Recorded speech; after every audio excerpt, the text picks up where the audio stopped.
하늘을 불사르던 용의 노여움도 잊혀지고 왕자들의 석비도 사토 속에 묻혀버린, 그리고 그런 것들에 누구도 신경 쓰지 않는 생존이 천박한 농담이 된 시대에 한 남자가 사막을 걷고 있었다. 이영도 판타지 장편 소설 눈물을 마시는 새. 셋이 하나를 상대한다. 해묵은 금원. 제1장 구출대. 그보다 더 적합한 이름이 없어 그저 마지막 주막이라 불리는 곳에 남자가 다가온 것은 푼텐 사막의 여행자들이 잠자리를 찾아드는 새벽녘이었다. 주막 주인은 남자가 도달하기 1시간 전부터 그를 주시하고 있었다. 보통의 경우 주인은 그보다 일찍 길손을 발견하는 편이다. 광활한 푼텐 사막에서는 시야를 가로막는 것이 별로 없었기 때문이다. 사구들이 있긴 하지만 그것들도 장애물은 되지 못한다. 왜냐하면 마지막 주막이 있는 위치는 30m 높이의 바위덩이 위였기 때문이다. 직경 40m쯤 되는 그 바위의 윗부분은 모조리 마지막 주막에 의해 점령당해 있었다. 그런 특이한 위치에 있었기에 주인은 주막을 향해 걸어오는 길손을 몇 시간 전부터 발견하곤 했다. 그 길손들은 대개 동쪽이나 서쪽, 그리고 북쪽에서 와서 마지막 주막에 머물렀다가 다시 동쪽이나 서쪽, 그리고 북쪽으로 떠났다. 하지만 남자는 남쪽에서 오고 있었다. 주인이 거의 신경 쓰지 않는 방향이었고, 그래서 주인은 1시간 거리에 이를 때까지 남자를 발견하지 못했다. 주인은 남자가 길을 어지간히도 잘못 들었다가 주막을 지나치기 직전 가까스로 불빛을 발견한 것이 틀림없다고 짐작했다. 그렇게 판단한 주인은 남자가 주막까지의 남은 거리를 천천히, 그러나 꾸준히 줄여나가는 모습을 물끄러미 바라보았다. 가끔 무료한 시선을 돌려 다른 방향을 바라보았지만 다른 길손의 모습은 보이지 않았다. 검은 고체를 연상시키던 사막의 하늘에 조금씩 물빛이 배어들었다. 남자의 모습은 이제 완연히 커져 있었다. 대략 10분쯤 후에 도착하겠다고 판단한 주인은 주전자와 물그릇을 준비해둘 요량으로 자리에서 일어났다. 일어나던 주인의 눈에 이상한 것이 들어왔다. 주인은 눈살을 찡그리며 다시 남자를 바라보았다. 그리고 무엇이 자신의 주의를 끌었는지 알아차렸다. 남자의 뒤편으로 검은 선이 뒤따르고 있었다. 밝아진 하늘 아래에서 주인은 그 검은 선이 지평선까지 점점이 이어져 있음을 볼 수 있었다. 주인은 고개를 갸웃했다. 남자가 뭔가 무거운 것을 끌고 있는 것일까? 바람은 그다지 불지 않았고, 따라서 남자가 뭔가 묵직한 것을 끌고 있다면 그 자국은 빛이 강해지는 이 시점에 그림자를 만들어낼 수도 있을 것이다. 혹 남자의 낙타가 죽어버려서 남자는 어쩔 수 없이 귀중한 짐을 끌고 오는 것일까?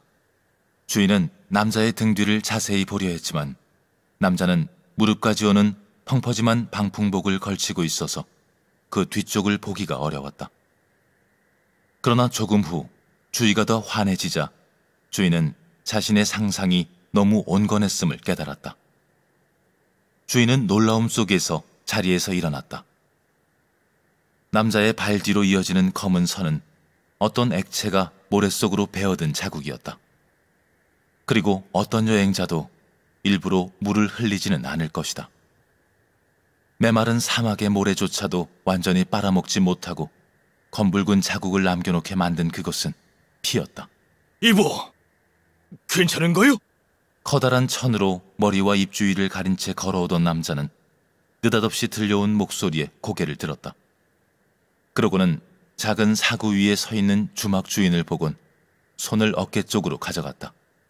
누구냐? 저기 주막에서 온 사람이요. 주막으로 오던 중 아니었어? 주인의 설명에도 불구하고 남자는 여전히 손을 목 뒤에 놓아둔 채 말했다. 더 다가오지 마시오. 비무장이요. 난 도적이 아니오. 설마 도적이 맨몸으로 낙타도 타지 않고 다닐까? 난 저 주막 주인이고 당신을 보다가 도와주려고 온 거요. 뭘 도와주겠다는 거요? 설마 주막이 어디 있는지 알려주겠다는 것은 아닐 테고. 뭔가 이상하다고 생각한 주인은 다시 남자의 뒤쪽을 훔쳐보았다. 하지만 가까이서 보자 그 자국이 피라는 사실이 더욱 분명해질 뿐이었다. 주인의 시선을 따라 뒤를 돌아본 남자는 고개를 가로저었다. 저거 말이오. 신경 쓰실 거 없어. 피를 그렇게 흘리는데 신경 쓰지 말라는 거요? 내 피가 아니오. 주인은 어리둥절해져서 남자의 뒤편으로 돌아갔다. 남자는 주인이 관찰하도록 내버려 두었다. 남자는 등 뒤로 커다란 자루 같은 것을 끌고 있었다. 자루는 검붉게 물들어 있었고 그것이 피의 길을 만들고 있는 원인이었다. 주인은 흠칫하여 남자의 목쪽을 쳐다보았고 방풍복의 옷깃 너머에서 솟아나온 커다란 칼자루를 발견하곤 치를 떨었다. 거대한 검을 메고 피가 배어나오는 자루를 끌고 있는 남자라니. 자루 속에 든 것이 뭐요? 이미 말했지만 신경 쓸 필요 없는 것이오. 그거 피잖소! 인간의 피가 아니오. 남자는 퉁명스럽게 대답한 다음 주인을 내버려둔 채 다시 걷기 시작했다. 남자가 다시 움직이자 주인은 그 자루가 얼마나 무거운 것인지 알 수 있었다. 사람을 넣어도 2명은 넣을 것 같은 그 자루는 모래 위에 커다란 자국을 남기며 끌려갔다. 험악한 눈으로 남자의 등을 쏘아보던 주인은 조금 후 남자를 앞질러 걸어갔다. 먼저 가서 준비 좀 하겠소이다. 남자는 아무 대답도 하지 않았다. 주인은 주막을 향해 다른 박질 쳤다.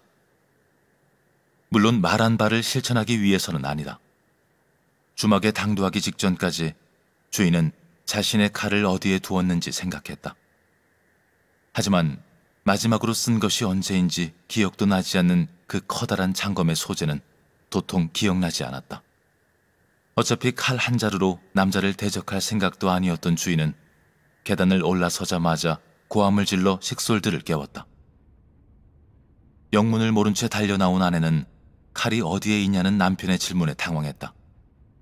다행히도 약간 늦게 나온 젊은 아들은 칼이 어디 있는지 알고 있었고 칼을 쓸 일이 생긴 듯하자 흥분하여 달려갔다.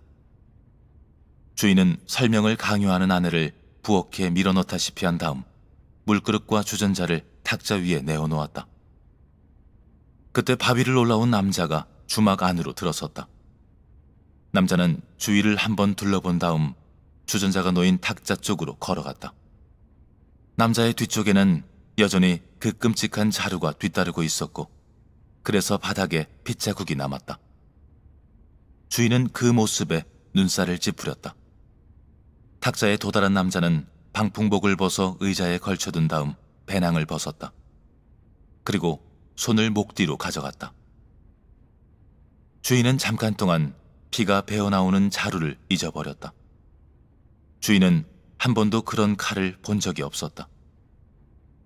30cm쯤 되는 칼자루 위에는 역시 30cm쯤 되는 고동이 달려 있었다. 고동이 그토록이나 긴 이유는 분명했다. 길이가 120cm는 될 듯한 거대한 칼날 2개가 나란히 부착되어 있었기 때문이다. 마치 다리가 붙어버린 쌍둥이 같은 모습의 검이었다. 그 해괴한 쌍신검은 착용하는 방법도 독특했다. 남자는 가죽끈과 연결 쇄골이들로 이루어진 복잡한 장신구를 가슴 위쪽에 묶고 있었다. 그 왼쪽 어깨 쪽에는 둥그스름한 어깨 보호대가 붙어 있었고 등 쪽, 목 뒤에서 조금 내려간 곳에는 거리 모양의 쇠붙이가 부착되어 있었다. 남자의 쌍신검은 그 거리에 걸리게 되어 있었다. 칼집은 있지도 않았다. 남자는 쌍신검을 탁자 위에 놓아둔 다음 의자에 앉았다. 그리고 머리와 입 주위를 감싼 천을 풀기 시작했다. 그때 주인의 아들이 칼을 들고 돌아왔다. 다행히도 눈치 빠른 아들은 칼을 등 뒤에 숨긴 채 걸어왔다. 주인은 눈짓을 해서 아들을 어두운 구석 쪽으로 물러나게 한 다음 남자에게 다가갔다. 자루에 든 것이 뭔지 설명해 주시겠소? 천을 다 푼 남자는 그것을 탁자 위에 놓아두었다. 땀과 모래로 덩이진 검은 머리카락이 어깨 위로 흘러내렸고 며칠 동안 다듬지 않은 수염은 남자의 입 주위를 시커멓게 뒤덮고 있었다. 그 볼성 사나운 얼굴을 주인에게로 돌린 남자는 엉뚱한 말을 꺼냈다. 여기가 마지막 주막 맞소. 그렇게들 부르지.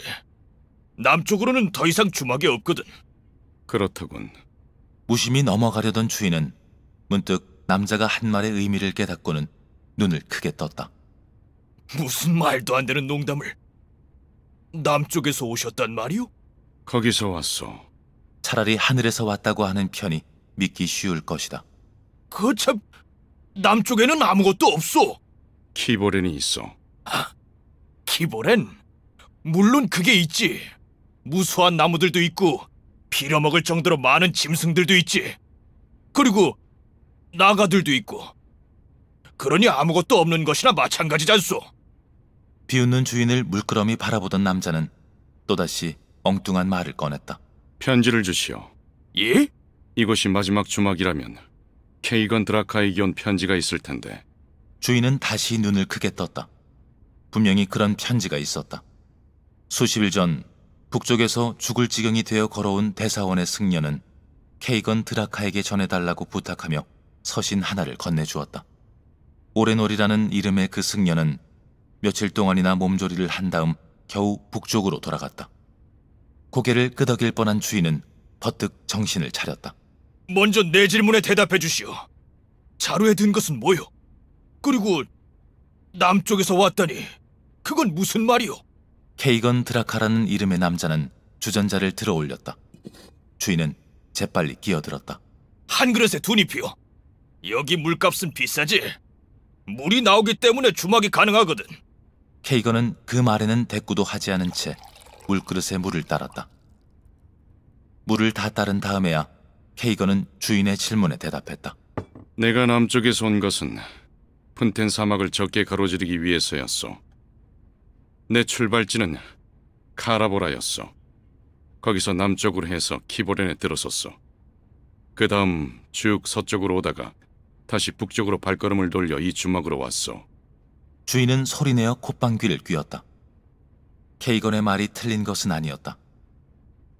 푼텐 사막의 동쪽 끝 카라보라는 주막에서 200km 이상 떨어져 있었다.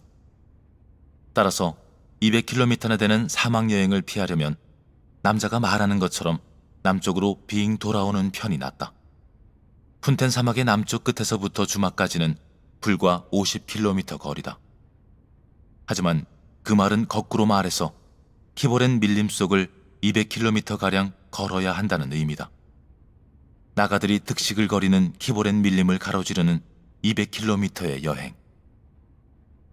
같은 거리의 바다 위를 걷는 편이 훨씬 안전할 것이다. 주인이 그것을 지적하려 할 때 케이건이 자루를 가리켰다. 자루에 든 것은 그 여행을 통해 얻은 거요. 풀어보시오. 내가 남쪽에서 왔다는 것을 믿을 수 있을까요? 주인은 미심쩍은 눈으로 자루를 쳐다보았다가 다시 케이건 드라카를 쳐다보았다. 하지만 케이건은 동편 2잎짜리 물로 목을 죽일 뿐이었다. 주인은 조심스럽게 자루를 풀어보았다. 잠시 후 부엌에 있던 주인의 아내는 모골이 송연해지는 비명에 주저앉고 말았다.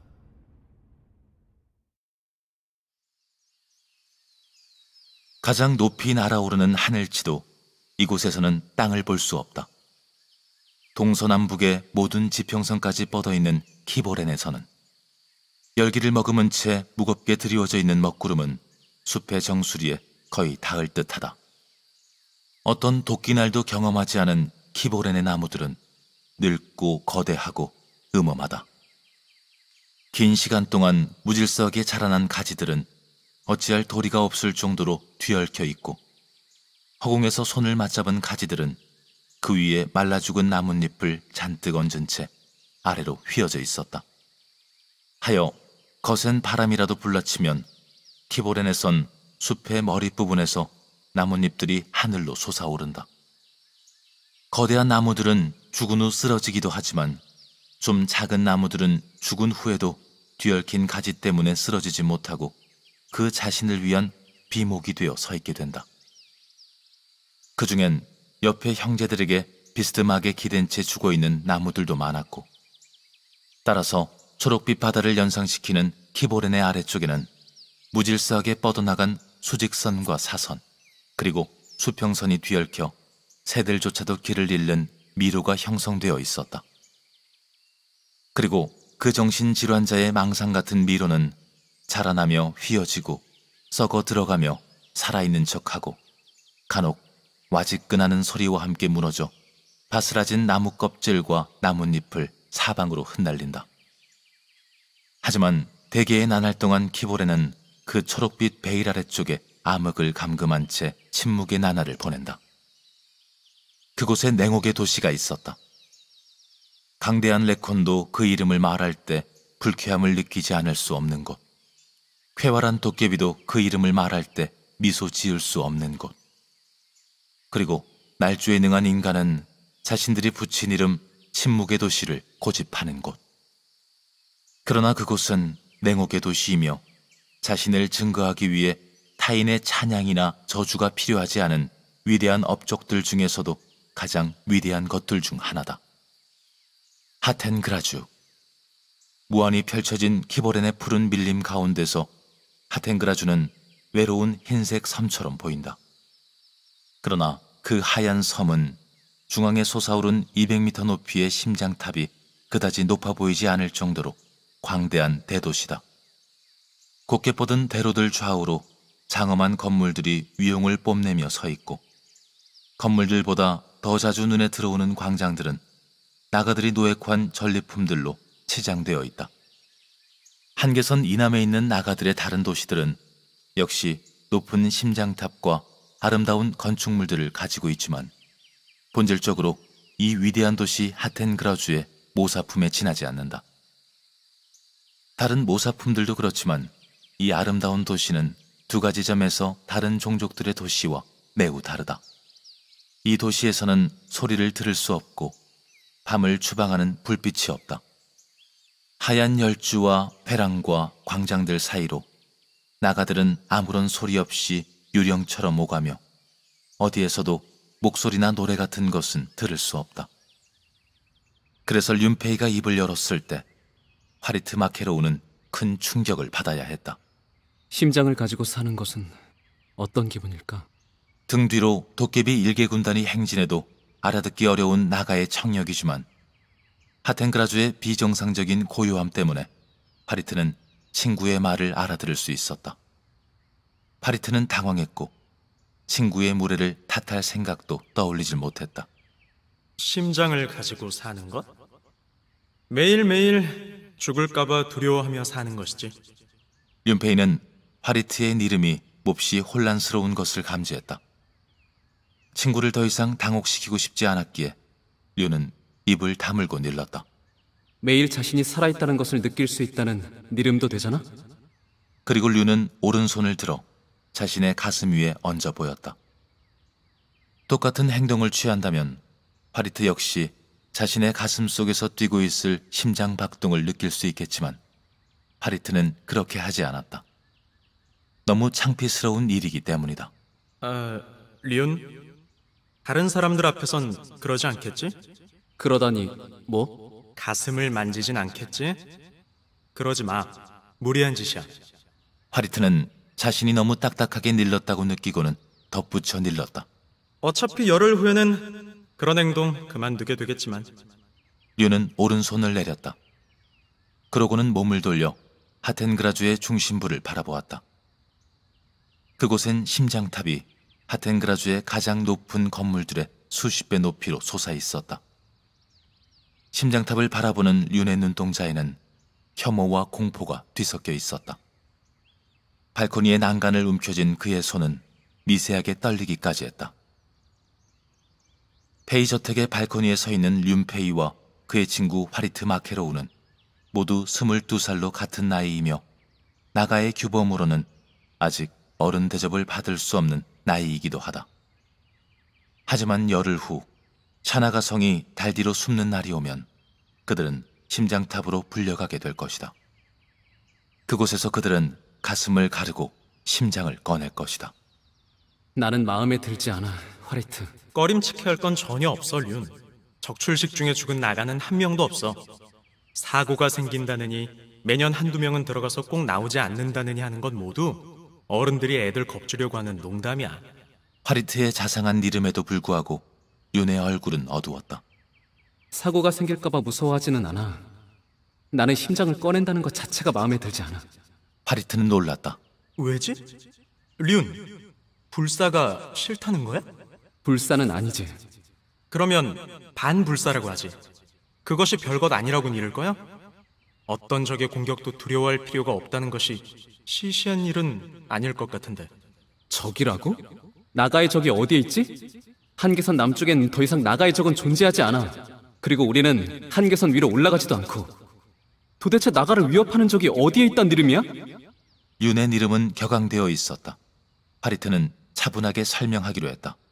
물론 우리는 한계선 이북의 그 추운 땅으로 올라가진 않아. 하지만 그들, 더운 피의 불신자들은 한계선 이남으로 내려올 수 있어. 그들은 곡물을 먹어. 그래서 숫자가 엄청나게 많아. 하지만 우린 그들처럼 숫자를 늘릴 수 없어.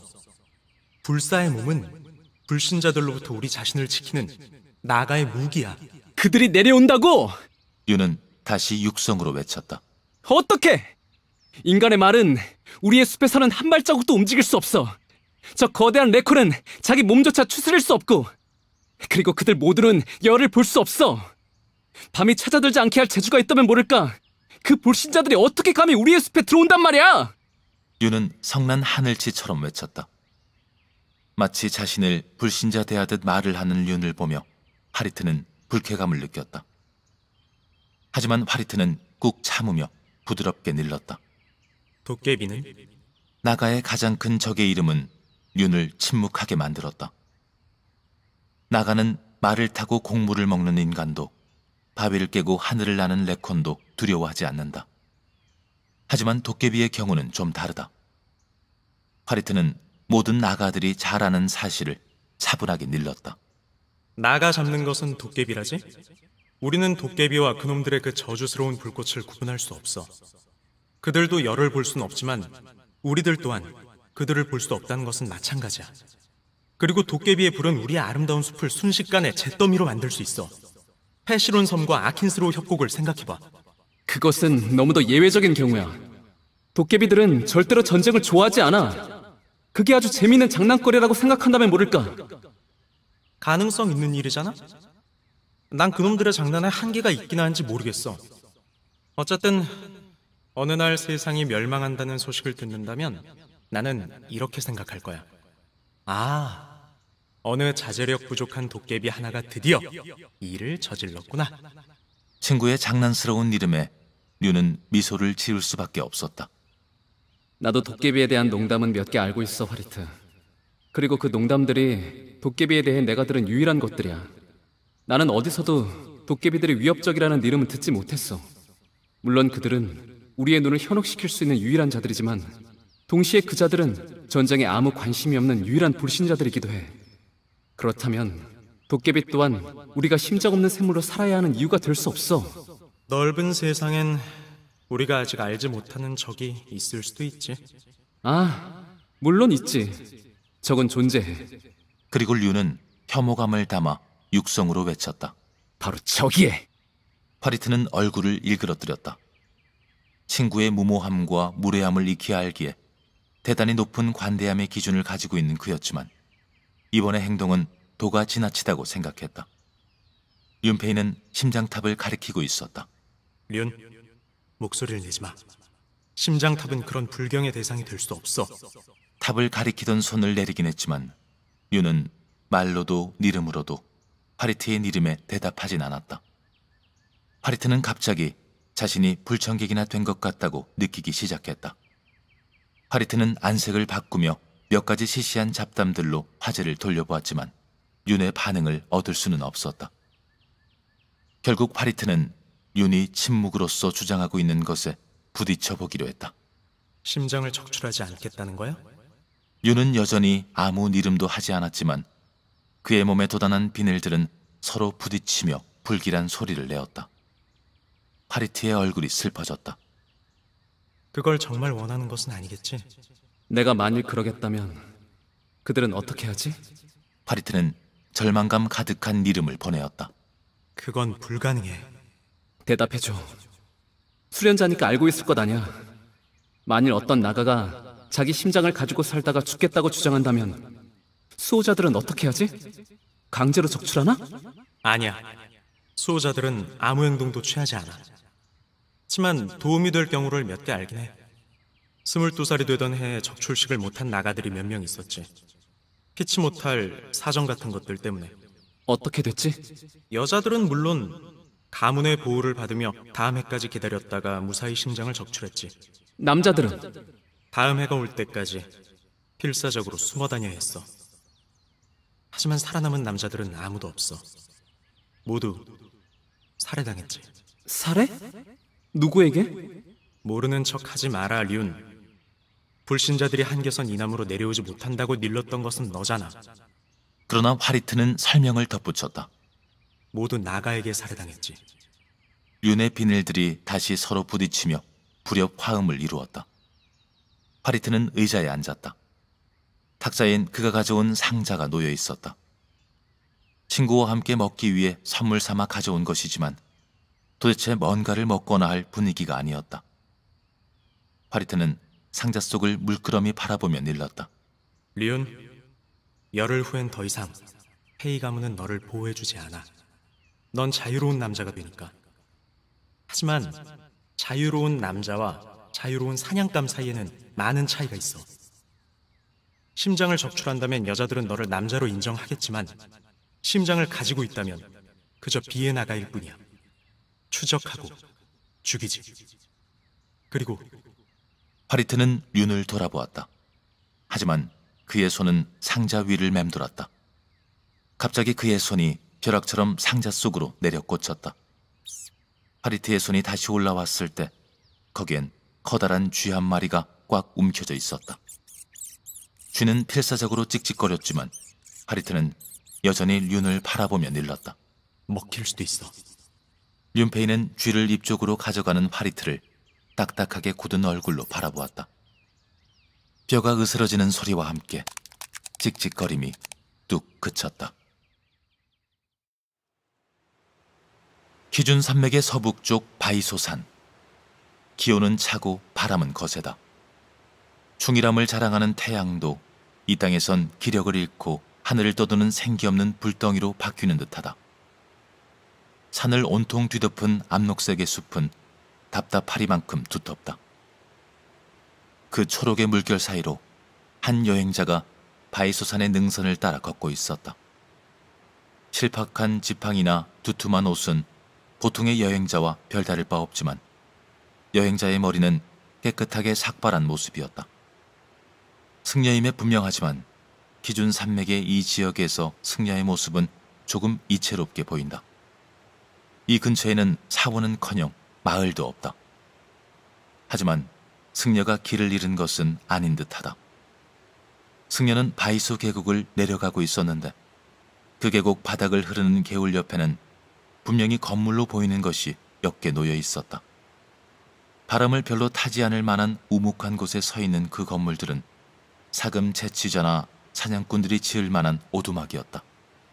승려는 그 오두막을 향해 꾸준히 걸어 내려갔다. 주위가 갑자기 어두워졌다.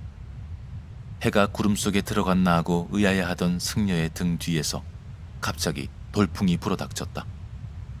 강한 돌풍에 승려는 앞으로 나동그라지고 말았다. 다행히 덤불에 틀어박히는 바람에 승려는 계곡 바닥까지 굴러가는 낭패한 지경을 모면했다. 간이 콩알만해진 승려는 헐떡거리며 하늘을 쳐다보았다. 그리고 승려는 벌린 입을 다물지 못했다. 승려가 내려온 산의 뒤편에서부터 튀어나온 것은 거대한 하늘치였다. 어마어마한 크기의 가슴 지느러미는 한눈에 들어오지도 않았다.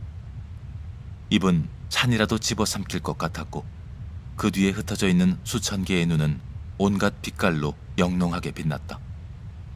도저히 직시하기 힘든 그 눈들을 피해 시선을 더 뒤쪽으로 옮긴 승려는 곧 탄성을 내질렀다. 사람들이 말하던 것이 그곳에 있었다.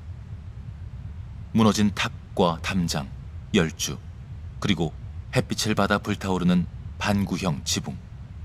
승려는 그것이 사람들의 말처럼 호화스럽지는 않다는 사실을 깨달았다. 사람들은 보석이 박힌 기둥과 금으로 뒤덮인 지붕들에 대해서 말한다.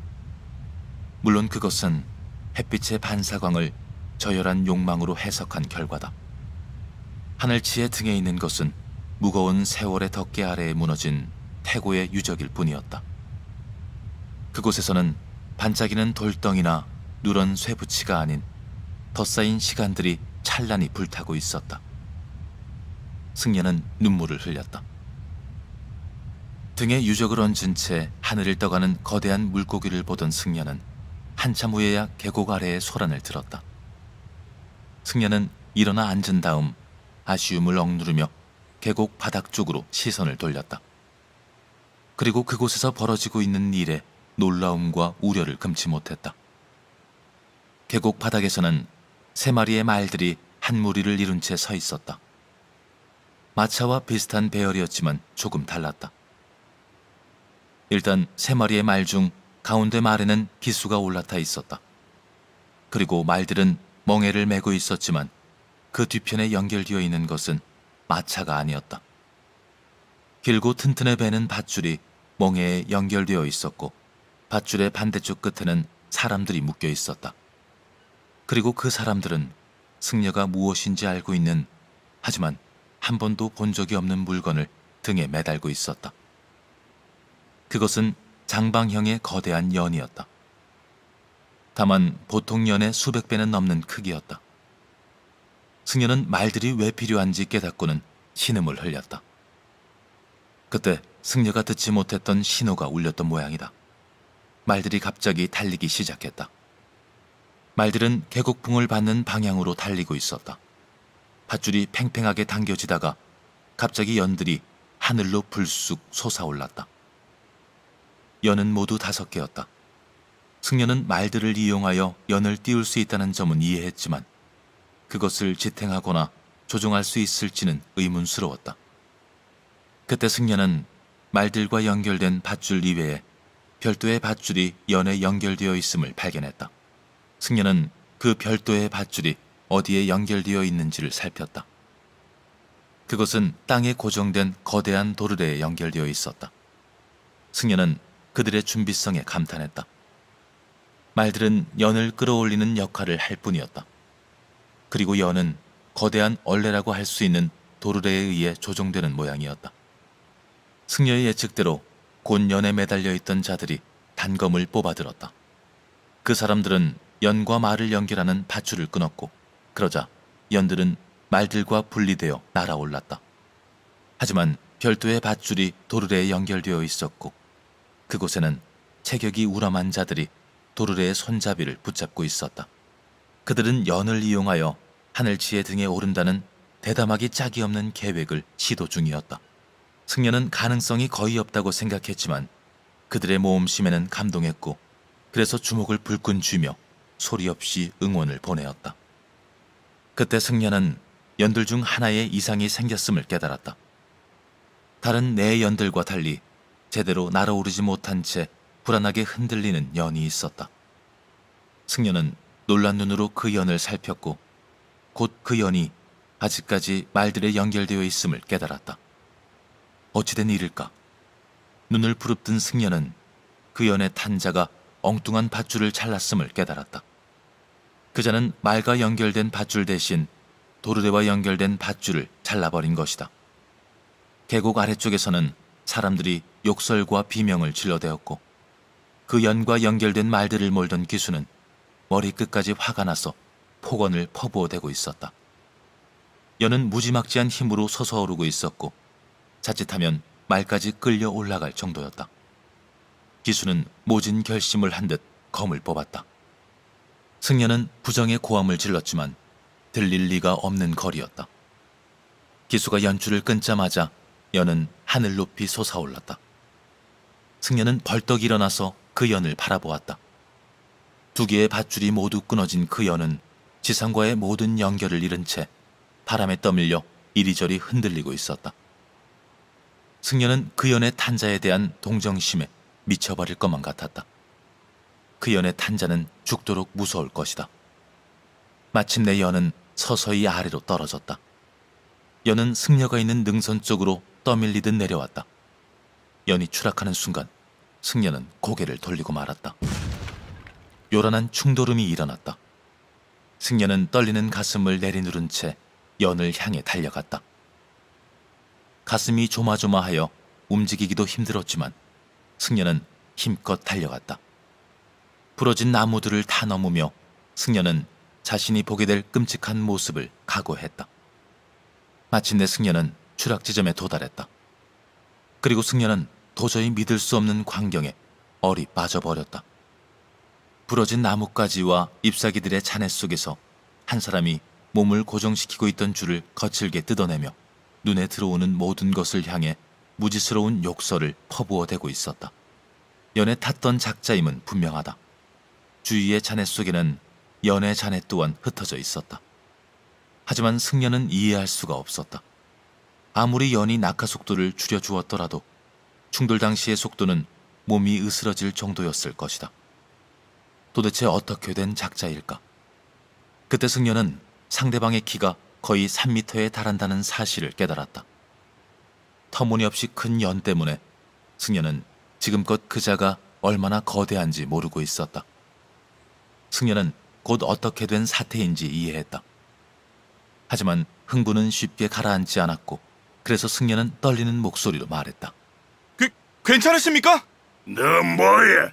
약 올리게! 상대방은 무시무시한 부리를 승려에게로 휙 돌렸다. 승려는 오금이 저려왔다. 지나가다가 추락하는 것을 보고 달려왔습니다. 어디 다치시진 않았습니까? 분노 때문에 어쩔 줄 몰라 하던 상대방은 그제야 목소리를 조금 누그러뜨렸다. 안 다쳤다. 제기를 안 다쳤다고. 이제 안심이지? 대단하군요. 그렇게 떨어졌는데 안 다치시다니. 레콘이 아니셨다면 죽었을 겁니다. 레코는 부리를 딱 소리나게 부딪혔다. 인간이라면 콧방귀를 뀌는 것에 해당하는 몸짓이었다. 승려는 경외감을 감추지 못한 채 레콘의 팔다리를 훑어보았다. 곳곳에 찰과상을 입었는지 깃털이 군데군데 피에 젖어 있었지만 그 이상으로 심각한 상처를 입은 곳은 없는 모양이다. 승려는 그를 만져보고 싶을 정도였다. 하지만 레코는 승려가 바라보거나 말거나 신경 쓰지 않은 채 하늘을 날고 있는 4개의 연을 쳐다보았다. 승려 또한 하늘을 쳐다보았다. 나머지 4개의 연은 하늘치에게로 접근하고 있었다. 레코는 발을 동동 굴렀다. 조금만 더 가! 조금만 더! 모든 이보다 낮은 여신이야! 제발! 밧줄 더 풀어, 이 잡것들아! 하지만 행운은 이 대담한 모험가들과는 거리가 멀었다. 구현하자면 100미터쯤 멀었다. 연줄은 하늘치에게서 약 100미터 정도 떨어진 곳에서 동이 나고 말았다. 연들은 이리저리 흔들리며 어쩔 줄 몰라 했지만 하늘치는 그들의 머리 위를 유유히 지나갔다. 계곡 아래쪽 사람들은 연이 위험에 처하기 전에 결단을 내려야 했다. 그들이 밧줄을 다시 감아들이고 있는 것을 본 레코는 비명을 질렀다. 안 돼! 레코는 벼슬을 쥐어뜯으며 바닥에 주저앉았다. 승려는 가쁜 숨을 가다듬고는 좌절한 레콘을 위로했다. 정말 대단무쌍한 계획입니다. 저는 거의 성공하는 줄 알았어요. 하늘치가 약간만 더 낮게 날았으면 틀림없이 성공했을 겁니다. 레코는 승려의 말이 들리지도 않는 모양이었다. 그는 계곡 건너편의 하늘로 유유히 헤엄쳐가는 하늘치의 꼬리 지느러미만을 바라보았다. 하늘치는 조금도 변함없는 모습으로 헤엄치고 있었다. 그들이 고독한 비행을 계속한 이래 수천 년 만에 비로소 지상의 존재들과 만날 뻔했다는 것. 그리고 불과 100미터의 거리만 남겨둔 채 그 접촉이 실패했다는 사실은 저 거대한 생물에게는 아무런 영향도 주지 못하는 듯했다. 하늘치는 완벽히 무관심한 모습으로 저편 하늘로 사라져갔다. 마침내 하늘치의 모습이 산맥 너머로 사라졌을 때는 많은 시간이 지난 후였다. 감동에 젖어있던 승려는 레콘이 일어나서 깃털을 터는 소리를 듣고는 고개를 돌렸다. 레콘은 부서진 연을 돌아보며 투덜거리다가 갑자기 노기에 차서 외쳤다. 이 롭스 이 자식 죽여버릴 테다. 100m나 모자라다니. 승려는 롭스가 누군지는 알지 못했지만 그자의 목숨이 명제경각이라는 사실은 충분히 짐작할 수 있었다. 승려는 레콘을 말리려 했지만 다음 순간 레콘은 이미 산 사면을 뛰어내려가고 있었다. 뛴다기보다는 난다에 가까웠다. 승려는 불이 나게 그 뒤를 따라 달려갔다. 숨 넘어갈 지경이 되어 계곡 아래쪽에 도달한 승려는 사태가 예상보다 훨씬 덜 심각한 것을 알게 되었다. 레콘은 롭스라고 짐작되는 털복숭이 인간을 향해 화를 내고 있었는데 놀랍게도 롭스는 레콘을 상대로도 조금도 기죽지 않는 모습이었다. 심지어 그 롭스는 레콘을 쩔쩔매게 만들었다. 이 우라질 대장놈아!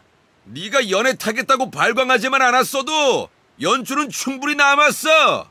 그 지랄 같은 고집 때문에 태워줬더니 엉뚱한 밧줄을 잘라서 연을 박살내냐! 승려는 눈을 크게 떴다. 인간이 저럴 수는 없다. 레콘을 상대로 저렇게 마구 말할 수 있는 것은 같은 레콘뿐이다.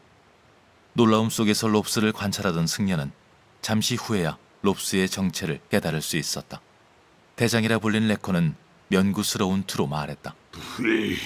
젠직 흥분했단 말이다. 마침내 하늘치의 등에 오른다고 생각하니까 흥분해서 나도 모르게 그만.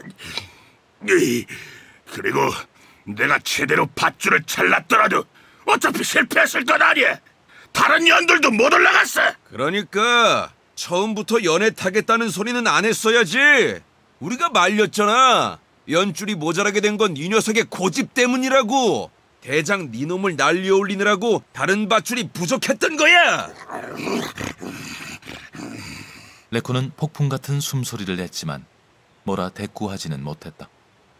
주위에 몰려든 사람들도 사태가 이렇게 될 줄 알았다는 듯 피식거릴 뿐 누구도 롭스의 목숨을 걱정하고 있지는 않은 듯했다. 그때 롭스가 승려를 발견했다. 어? 중인가? 무슨 볼일이 있나? 승려는 이 방자한 질문에 화를 내지 않았다. 그의 추측이 맞다면 롭스는 현재 그 겉모습과 달리 인간이 아니기 때문이다. 그래서 승려는 공손히 손을 모아 합장하며 말했다. 저는 오레놀이라고 합니다. 여기 계신 레콘께 용무가 있어서 왔습니다. 레콘은 그 말에 놀라 눈을 깜빡거렸다. 무슨 말이냐? 지나가던 길이라고 한 것 같은데. 이곳으로 오던 중이었습니다. 저는 이곳에 계신 분들의 지휘자인 티나한이라는 이름의 레콘을 만나러 왔습니다. 그런데 아무래도 당신이 그분인 것 같군요. 내가 티나한이긴 한데 나를 왜 만나러 온 건데? 저는 하인샤 대사원에서 왔습니다. 갑자기 티나한의 벼슬이 굳어졌다. 롭스 또한 주위의 눈치를 살피며 황급히 말했다. 아, 그러시군요. 잠시 안으로 드시겠습니까? 인간으로 바뀌셨습니까? 예? 아, 아니요. 도깨비입니다. 김이 편하시겠습니까? 오레놀은 웃으며 그 굴령자를 향해 고개를 끄덕였다. 편하실 대로 하셔도 좋습니다만 모습이 인간이시니 아무래도 인간이 앞으로 나와주시면 제가 덜 혼란스럽겠군요. 오레놀의 예측대로 롭스는 굴령자였다. 다수의 영을 가지고 있는 굴령자가 아니라면 어떤 인간이 레콘을 향해 마구 대할 수 있겠는가? 티나한을 상대한 것은 롭스 속에 있던 어떤 레콘의 영이었을 것이다. 오레놀의 요구대로 인간의 영을 전면에 내세운 롭스는 티나함과 함께 그를 근처에 있는 오두막으로 데리고 갔다. 다른 사람들이 따라오려 했지만 롭스는 그들을 모두 쫓아버렸다. 오두막 안은 지저분하고 어두웠다. 티나한은 연장과 잡동사니가 잔뜩 쌓여있는 탁자 한 귀퉁이를 슬쩍 들어 간단히 탁자를 치우더니 오레놀을 그 옆에 의자에 앉게 했다. 그리고 롭스는 괴짝에서 술병과 그릇을 꺼내어 탁자 위에 놓았다. 하지만 오레놀은 술을 사양했다. 롭스는 어깨를 으쓱인 다음 그릇을 치워버렸다. 그러고는 술병째로 한 모금 마신 다음 티나 한에게 건네었다. 다른 건 없군요. 물이라도... 아니요, 괜찮습니다. 제가 날짜를 아주 잘 잡아서 왔군요. 굉장한 광경을 보게 되었습니다. 성공하는 모습도 볼 수 있었을 겁니다. 티나 한이 고집만 부리지 않았어도. 롭스는 그렇게 말하며 티나 한을 쏘아보았다. 티나 한은 부리를 딱 부딪혔고 오레놀은 미소 지었다. 그리고 모든 사람들이 입과 부리를 다물었다. 잠시 탁자 주인은 끔찍한 침묵으로 가득 차게 되었다. 티나 한이 못 견디겠다는 듯이 외쳤다. 좋아. 오래 놀이라고 했지. 도대체 며칠 밀렸지? 반년입니다. 티나 한은 기겁한 얼굴로 롭스를 돌아보았다. 롭스는 창백해진 얼굴로 말했다. 벌써 그렇게? 아니, 언제 시간이 그렇게 흘렀죠? 아유, 죄송합니다. 외진 곳에 있다 보니 시간 가는 줄을 몰랐습니다. 절대로 떼어 먹으려는 것이 아니었습니다. 예, 대사원에서는 여러분들의 성실성을 의심하지는 않았습니다. 무슨 착오가 있는 것이 분명하다고 생각했고, 그래서 제가 사정을 알아보러 온 것입니다.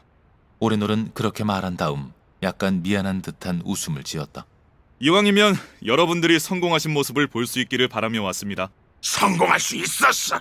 너도 반전해. 티나 한이 탁자를 내리쳤다. 매우 당연하게도 탁자는 박살이 나고 말았다. 오레놀과 티나 한은 얼빠진 표정으로 부서진 탁자를 내려다보았고 롭스는 머리를 쥐어뜯으며 신음을 흘렸다.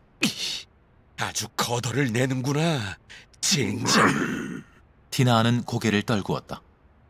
부서진 탁자를 대충 밀어낸 롭스는 그제야 마음이 좀 가라앉은 듯 차분하게 말했다. 솔직하게 말씀드리죠, 스님.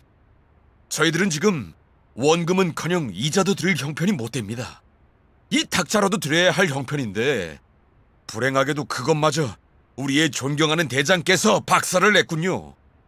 하지만 저희들은 성공할 수 있습니다. 직접 보셨으니 더 설명드릴 필요도 없겠군요. 저희들의 계획은 완벽합니다. 아, 네. 정말 대단한 광경이었습니다. 저는 대사원을 떠나올 땐 반신반의하고 있었습니다. 하늘치의 등에 올라가다니 말도 안 된다고 생각했죠. 하지만 이젠 믿을 수 있을 것 같습니다. 물론 대단히 위험하게 보이긴 하지만 성공할 가능성도 있음직하군요. 그런데 성공하셨을 경우 어떻게 내려오실 작정이셨죠? 연줄을 타고 도로 내려올 겁니다. 연이 하늘치의 등에 올라서면 도르래 쪽에서 밧줄을 끊는 거죠. 그러면 올라갔던 사람은 언제든 밧줄을 타고 내려올 수 있습니다. 오레놀은 눈앞에 있는 사람들이 도대체 이성이라는 것을 가지고 있는 건지 의심스러웠다. 2000m는 좋게 될 높이에서 밧줄을 타고 내려오다니 오레놀이라면 죽었다 깨도 시도할 수 없는 일이었다. 오레놀은 그 광경이 머릿속에 떠오르는 것을 피하기 위해 재빨리 화제를 바꿨다. 알겠습니다. 하지만 아직은 성공하지 못했죠? 성공할 수 있습니다. 제발 조금만 더 말미를 주십시오. 방금 전 그건 마지막 연습 같은 거였습니다. 예, 그렇게 생각하면 되죠. 준비도 연습도 다 끝났으니 다음번엔 반드시 성공합니다. 예, 그러시길 바랍니다. 오레놀의 대답에 롭스는 눈을 크게 떴다. 말미를 더 주시는 겁니까? 티나한 또한 기대감이 가득 담긴 눈으로 오레놀을 바라보았다. 오레놀은 팔목에 건 염주를 꺼내어 만지작거리다가 말했다. 언제까지 기다리면 되겠습니까?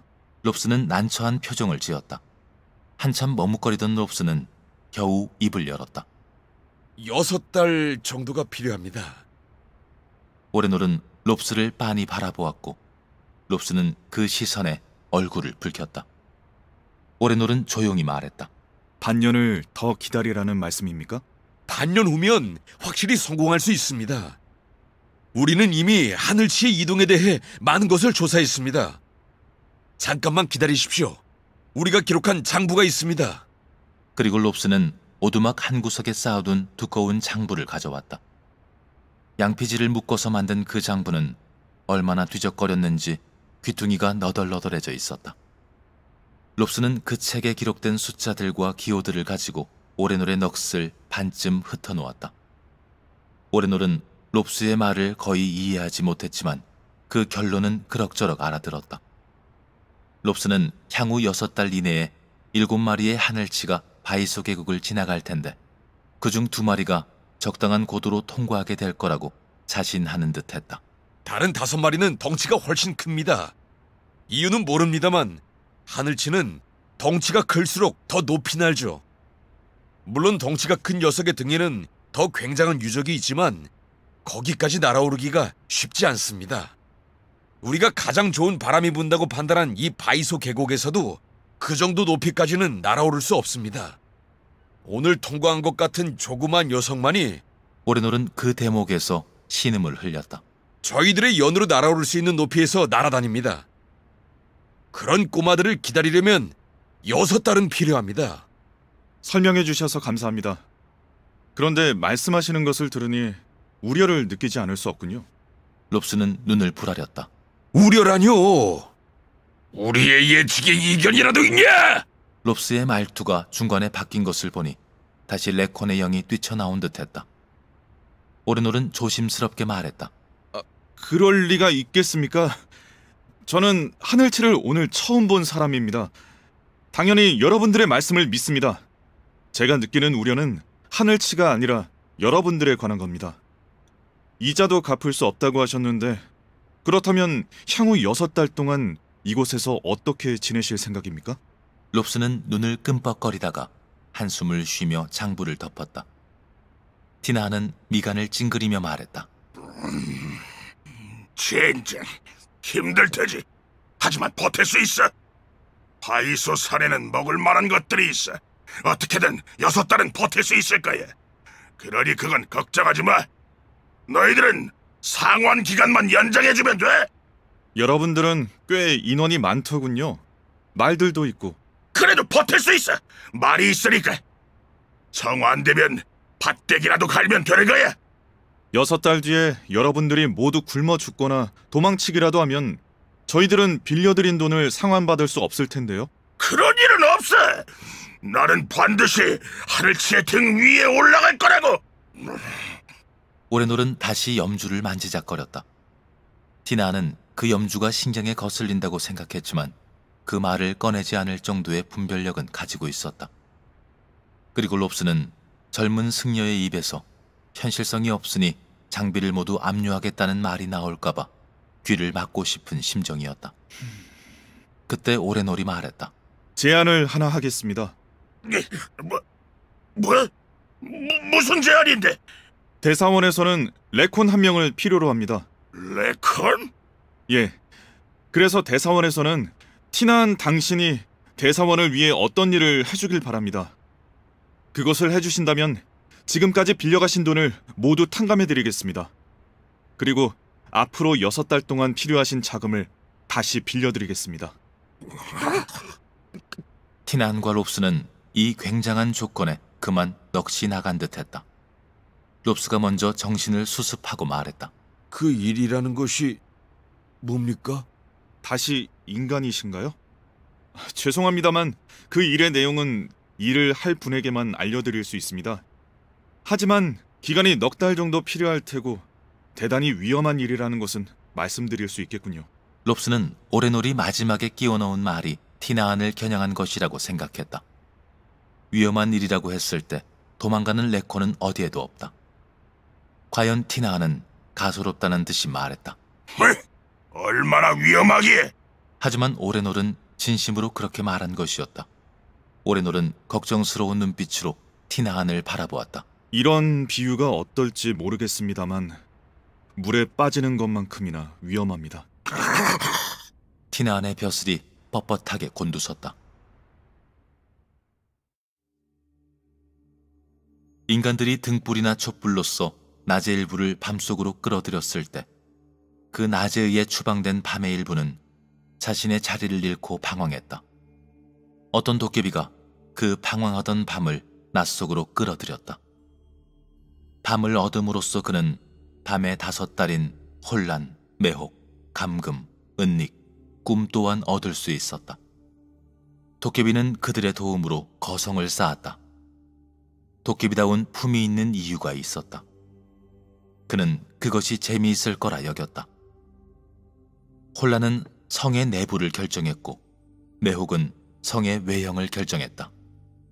감금은 무수한 미궁과 미로와 함정을 결정했고 은닉은 비밀 통로와 비밀문, 암호를 결정했다. 그러나 다섯째 딸이 성의 건축에 어떤 식으로 영향을 끼쳤는지는 알려져 있지 않다. 밤의 막내딸인 꿈은 다른 네 언니와는 전혀 다르다. 꿈은 가장 밤다운 것이지만 동시에 밤과는 정반대되는 성질을 가지고 있다.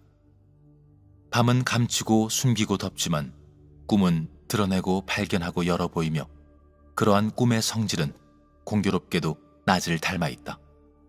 그러나 밝은 낮에는 볼 수 없고 암흑 속에서만 볼 수 있는 꿈의 성질은 별과 마찬가지로 그 본성이 밤의 속함을 증명한다. 이 복잡한 성질의 막내딸은 언니들과 함께 성의 건축에 개입했지만 그 개입이 어떤 성질이었는지는 알 수 없다. 물론 꿈의 개입을 차치하더라도 주문누리는 충분히 불가사의한 건축물이다. 주문누리가 모두 몇 층인지, 그 안에 몇 개의 방이 있고 몇 개의 통로가 있고 몇 개의 계단이 있는지 정확하게 알고 있는 것은 오직 성주뿐이다. 물론 주문누리를 자주 방문하는 자들에게 알려진 몇 가지 사실은 있다. 예를 들어 본관 4층은 항상 7층에서 올라가야만 도달할 수 있다든지, 성안 어디에서든 모퉁이를 3번 오른쪽으로 돌면 대식당에 도달하게 된다든지, 동쪽 탑 꼭대기에 서서 왼쪽으로 2바퀴를 돌면 반드시 성주의 서재에 엉덩방아를 찍게 된다든지 하는 사실이 그것이다. 그리고 주문누리의 역대 성주들은 취향에 따라 서재 가운데 방석을 갖다 놓거나 쇠못을 뿌려두거나 불붙은 초를 놓아두거나 했다. 초야 옷자락을 좀 태울 뿐이니 도깨비다운 장난이라 할 수 있겠지만 쇠못의 경우는 풍문일 가능성이 높다는 것이 사람들의 생각이다. 도무지 도깨비다운 일이 아니기 때문이다. 물론 진실은 알 수 없다. 그러나 주문누리의 무사장 사빈 하수원이 동쪽탑 꼭대기에 서서 우수에 찬 얼굴로 검은 하늘을 바라보고 있는 것은 쇠못에 대한 두려움 때문은 아니다. 사빈 하수원은 조금 전 딱정벌레 똥을 가득 담은 양동이를 들고 걸어가던 성주를 목격했던 것이다. 원래 서재 바닥에 엉덩이를 찢는 건 성주의 몸종인 비형의 일이었다. 하지만 지금 무사장은 성주에게 직접 전해야 하는 전가를 가지고 있었다. 한숨을 내쉬며 사비는 자포자기하는 심정으로 2바퀴를 돌았다. 주위의 풍경이 확 바뀌는 것과 동시에 사비는 서재 바닥에 엉덩방아를 찧었다. 사비는 약간 어리둥절해하며 일어났다.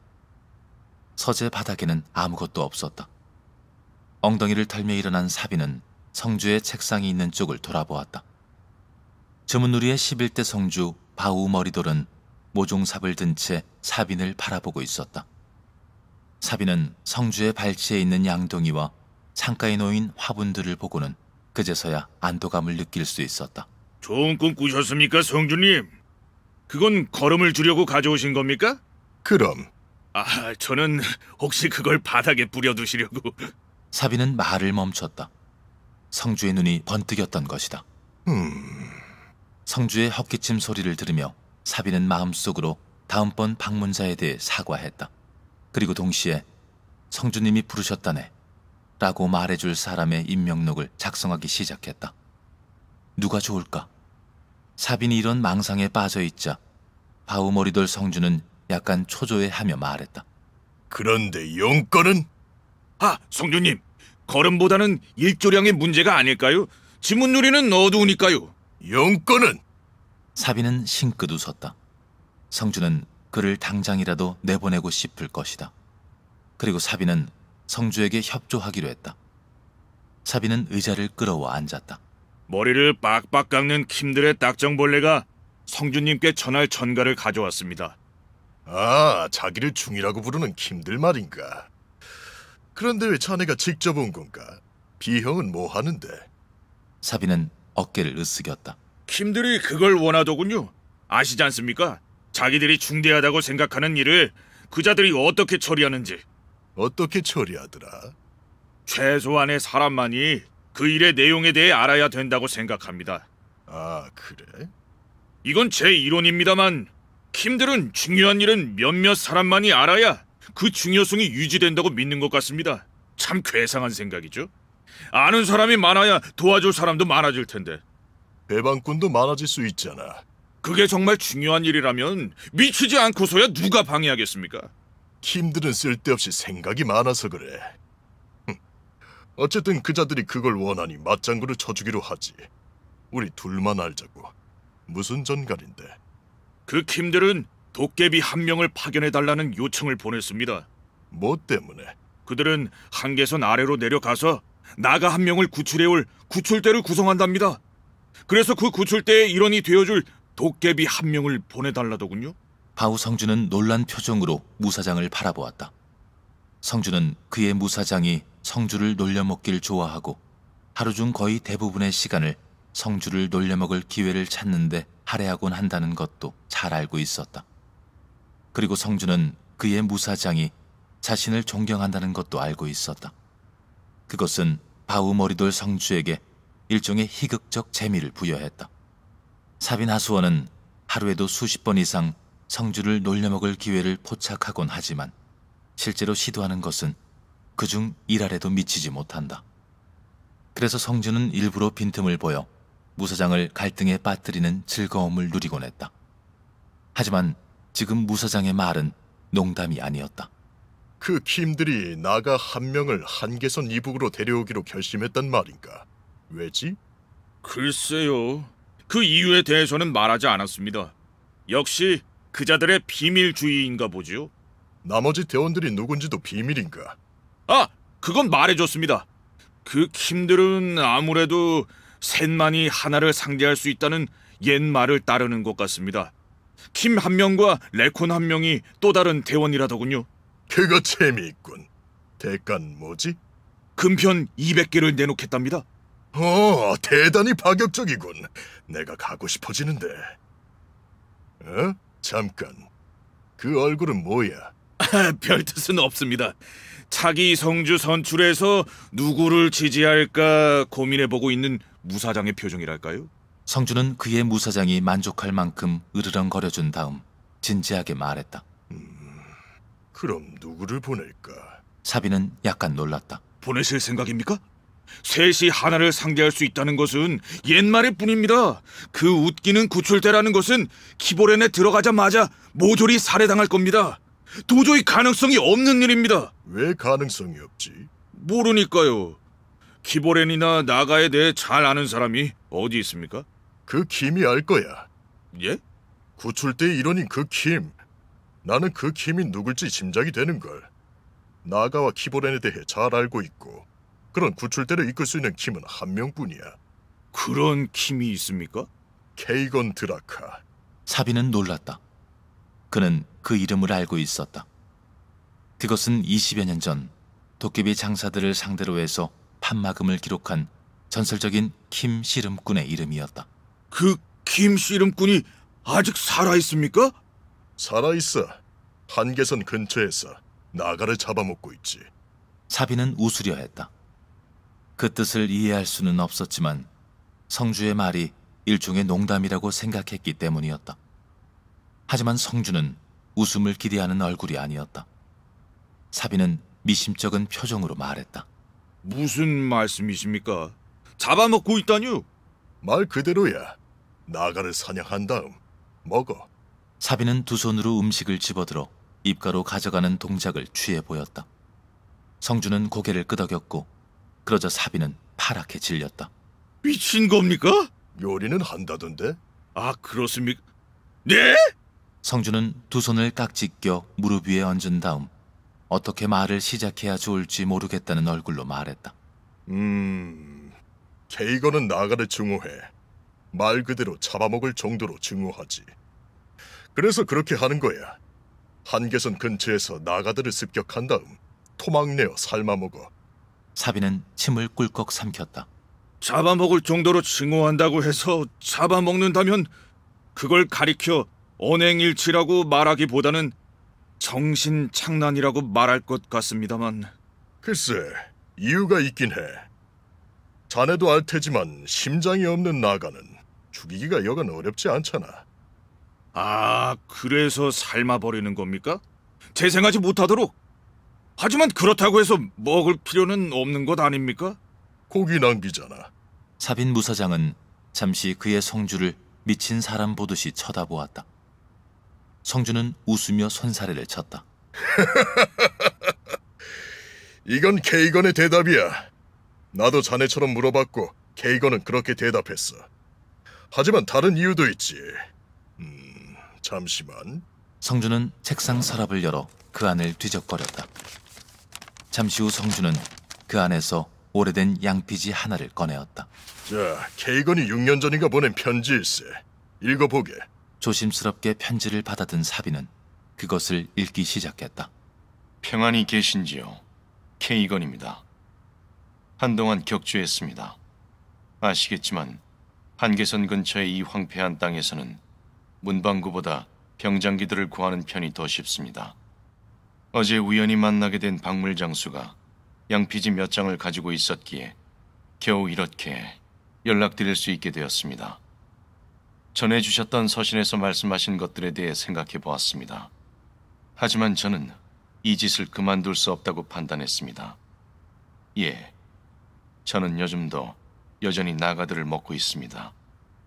굳이 끔찍하게 말하고 싶진 않습니다만 돌려 말할 필요도 느끼지 못합니다. 기탈저의 호랑이 사냥꾼들 이야기를 아십니까? 기탈저의 호랑이 사냥꾼이 호랑이에게 잡아먹히면 죽은 사냥꾼의 아들은 다른 사냥꾼들 전부의 아들이 됩니다.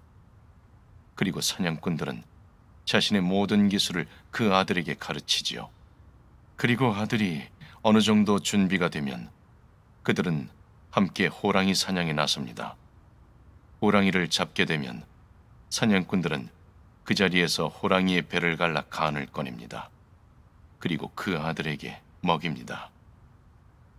저는 살아남은 아들입니다, 성주님. 나가는 제 추한 몸뚱이를 제외하고 제게 소중한, 제게 유의미한 모든 것을 삼켰습니다. 그래서 저는 그들을 먹습니다. 언젠가 저 자신이 그놈들에게 먹힐지도 모릅니다.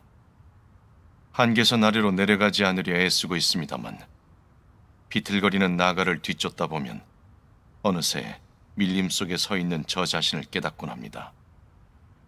나가에 대해 제가 가지고 있는 단 하나의 유리함을 스스로 포기했다는 것을 깨달을 때 성주님, 살갗을 찢는 밀림의 열풍 속에서도 저는 나가들처럼 추위를 느낍니다. 황급히 북쪽으로 돌아옵니다만 며칠 후엔 똑같은 처지에 빠져 있습니다. 그리고 어느 날 더 이상 바라기를 휘두르지 못하게 될 때 저는 죽겠지요. 광인의 죽음으로 치부하시고 잊어주셔도 상관없습니다. 미치지 않을 도리가 없는 것 같습니다. 서신의 아래쪽엔 서명 대신 기묘한 낙서 같은 것이 적혀 있었다. 사비는 고개를 들었고 그러자 성주는 설명했다. 기탈저 사냥꾼들의 사냥 기호야. 흑사자와 용. 흑사자와 용이요? 둘 다 나가에 의해 멸종한 것들이지. 기탈저 사냥어로 읽으면 케이건 드라카가 되네. 그 친구가 사용하는 이름은 거기서 따온 걸세. 사비는 서신을 성주에게 돌려주며 말했다. 아, 그럼 그 이름은 본명이 아닌가요? 하지만 그의 동의 없이 본명을 말해줄 수는 없네. 서신을 돌려받은 바우 성주는 그것을 도로 서랍에 넣은 다음 주문우리의 무사장을 돌아보았다. 자, 어떻게 생각하나? 그러니까 이 씨름꾼은 수백 년 전에 지상에서 사라진 기탈저 사냥꾼들의 방식으로 나가에게 복수하고 있다는 말이군요. 원수를 살해하고 먹어버리는. 그렇다고 볼 수 있지. 도대체 나가들이 그 킴에게 무슨 짓을 했기에 이런 광기 어린 복수를 하는 겁니까? 매우 지독한 일을 했지. 사비는 성주의 말이 더 이어지길 기다렸지만 성주는 더 이상 말하지 않았다. 무심히 고개를 끄덕이려던 사비는 문득 이상한 것을 느끼며 성주를 바라보았다. 성주의 표정은 일그러져 있었다.